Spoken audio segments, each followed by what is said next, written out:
What's going on, everyone? It is Jimmy Valentine here, and I'm kind of going to do an introductory video about this channel and what I kind of hope to achieve and what my goals are with it. Initially, I had planned to do this in real life, inviting people out via group meet and other things of that nature. And I mulled it over long and hard in my head and came to the conclusion that this is far more widespread and I can have a lot better conversations doing things this way. Goal of this channel is to kind of have these big conversations that a lot of people don't have nowadays. What I mean by that is there's a lot of reactionary things going on, especially in like the YouTube space. So I kind of want to veer away from that and do something a little different. So firstly, I'd like to say we all can acknowledge, I think pretty soundly, that the world has changed. Undeniably so. I mean, technology has encroached upon every aspect of our lives. You know, you don't do anything anymore the way you used to, or at least most people don't. So kind of want to go over that, and I'm going to really flesh that idea out and kind of get my standpoint on that. You know, the internet has all but replaced physical connections with non-physical connections. And what I mean by that is, you know, how often do you go see a family member in real life if they're not close to you? Obviously, you know, if somebody lives right down the block, yeah, bro, you're going right down the block. But most of the time, you'll find that people reach out via messages, whether that's through Facebook, Instagram, Twitter, and just text messages in general. So we're kind of taking the need to go see people in person, sit down in the same room and talk to them away by having this medium. The internet has also changed political dynamics. 2016 election being the prime example of this.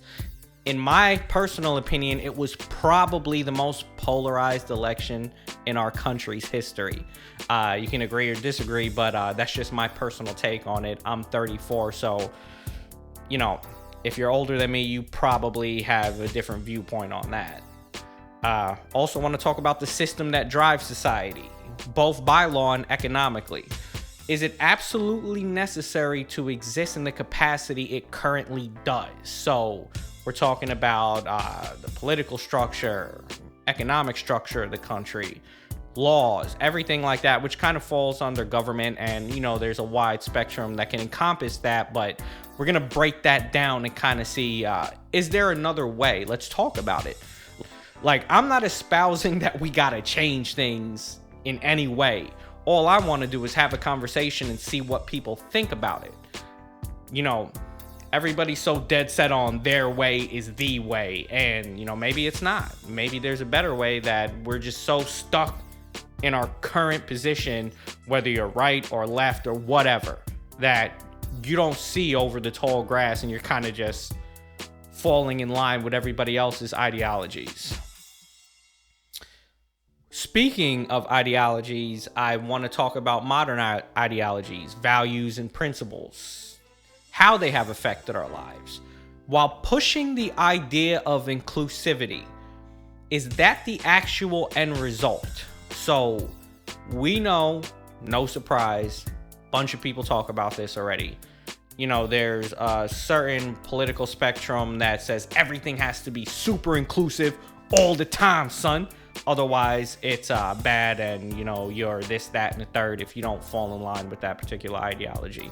I haven't been indoctrinated in either camp. I'm kind of just free thinking because my parents were really present in my life, so I don't have any viewpoints either way. I kind of just sit back and look at the whole thing and kind of say, okay, well, I have opinions, and I believe that when you get stuck in going too hard one way or the other, you kind of limit yourself and pigeonhole yourself and don't give your mind room to grow, and you're so absolutist about everything that kind of need to step outside the box a little bit and think about other things. I also, one of my favorite things is there a way to coexist harmoniously with the internet and all the subcultures that exist within it? The abundantly available access of what seems like limitless information, whether it's real or fake.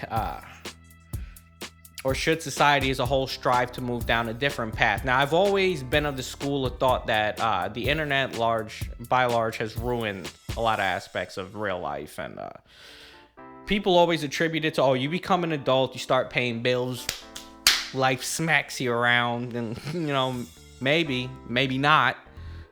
Maybe you're just kind of being addicted to any form of entertainment, media, however you digest it. Back in the day, I grew up until I was 18. I didn't have the internet. It started becoming popular in school, and as far as that goes, I grew up in Brooklyn, New York, and I only had like a very limited time with computer class. We were very poor growing up, so I didn't build my first computer till I was like 15, and how I had to do that was rummage through trash every week. If you live in Brooklyn, you already know about this. Garbage gets laid out on the side of the street, and when processors were rapidly advancing, so you had like Pentium 1, you had like 66 megahertz or whatever, you had the turbo button that would boom push it to 366. You're flying fast now.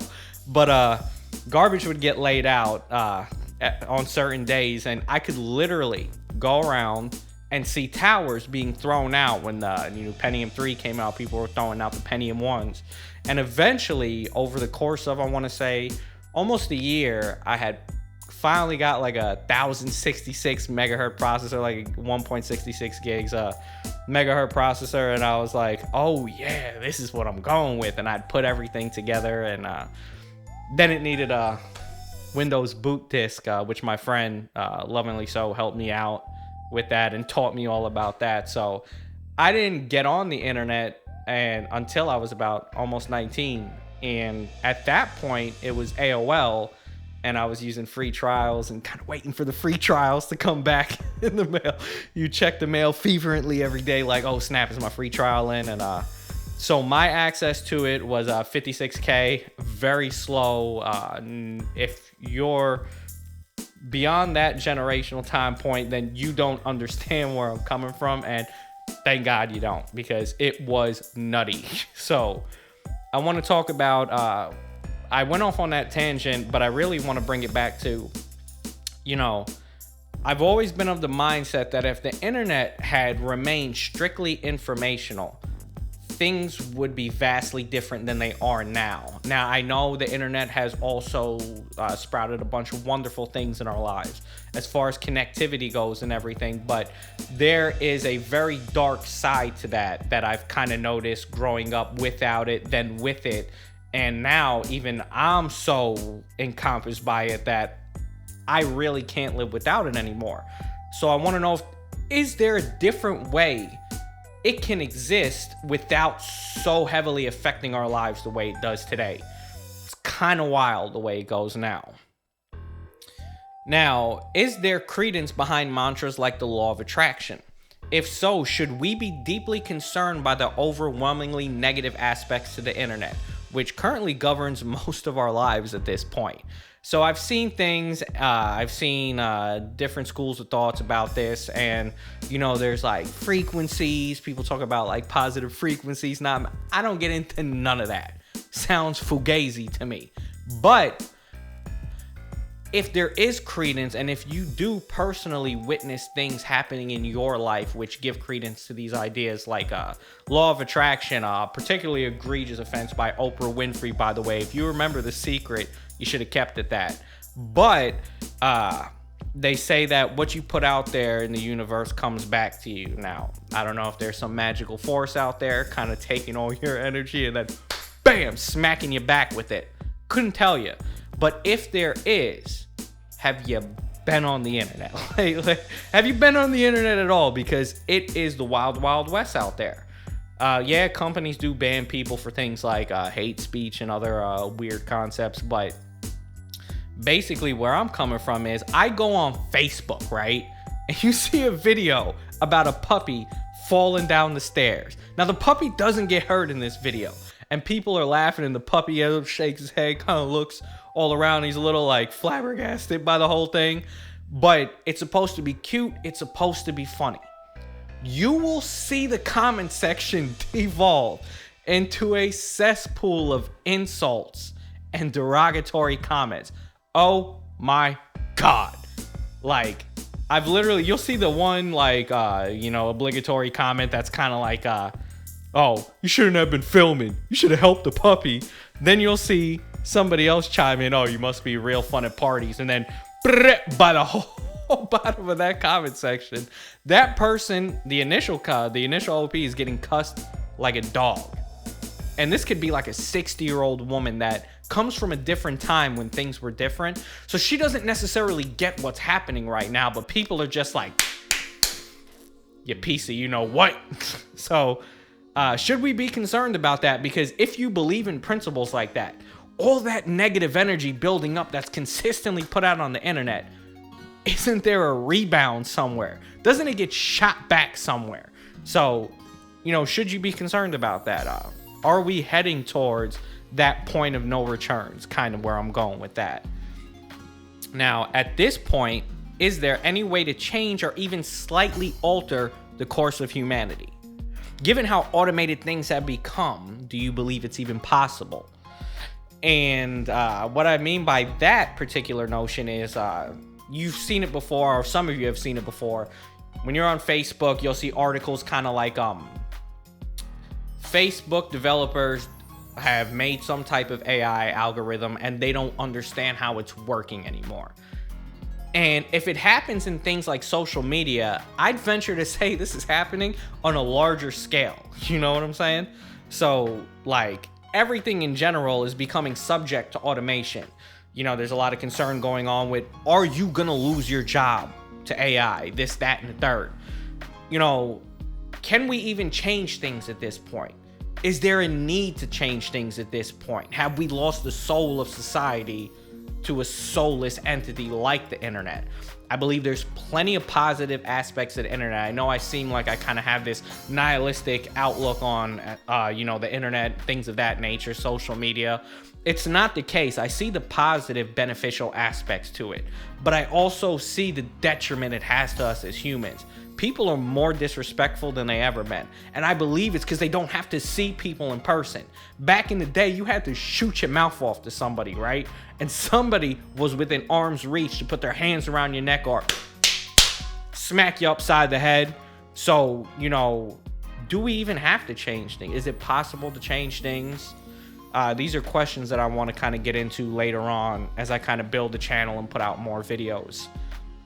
Finally, how do you view society as a whole? Do you have a hopeful or, again, nihilistic outlook?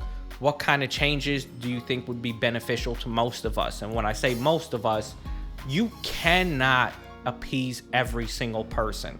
This is a ridiculous notion that people have come up with recently that, oh, everybody can be happy across the board. No. That's completely impossible. Everybody, unless you were raised the same exact way, indoctrinated with the same idiosyncrasies, ideologies, there's no way the same exact things that make you happy can make the next person happy. So I kind of want to dive into that and see, like, what do you think would be beneficial for everybody? These are things I constantly mull over in my head, and kind of want to get into these conversations. And I know there's a lot of great people out there with a lot of good outlooks on things, and I kind of want to see what people think about things. Because I'm just one person, with tunnel vision as far as what I see and what I think. A lot of beautifully smart people out there, and I want to check in with everybody and have these conversations. So in a nutshell, the purpose of this channel is to have these conversations with people. Kind of to talk a little bit and see where everybody's at. I know the temperature's rising. I'm not going to do no political stuff, no reactionary stuff. There's plenty of people out there doing the same thing. I want to espouse bigger theories and kind of see where it goes from there. I love talking to people, so I can't picture a better way to do this. So if you can, let me know what you'd like to see, what you'd like to talk about. I love talking about anything. So I appreciate the time, guys. And this is Jimmy Valentine once again, and hopefully I'll be hearing from y'all.